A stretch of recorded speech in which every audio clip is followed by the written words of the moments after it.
بسم اللہ الرحمن الرحیم۔ السلام علیکم ورحمۃ اللہ وبرکاتہ۔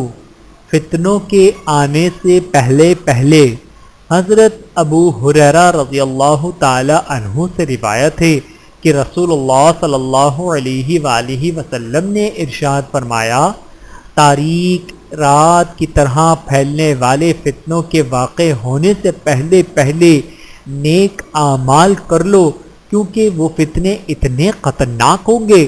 انسان ایمان کی حالت میں صبح کرے گا تو شام تک کافر بن جائے گا، اور انسان ایمان کی حالت میں شام کرے گا تو صبح تک کافر ہو جائے گا۔ نیز انسان دنیا کے معمولی مفاد کے لیے اپنا دین بیچ ڈالے گا۔ بحوالہ صحیح مسلم حدیث نمبر 328۔ اللہ تعالی ہم سب کو احادیث مبارکہ پہ عمل کرنے کی توفیق عطا فرمائے، آمین ثم آمین۔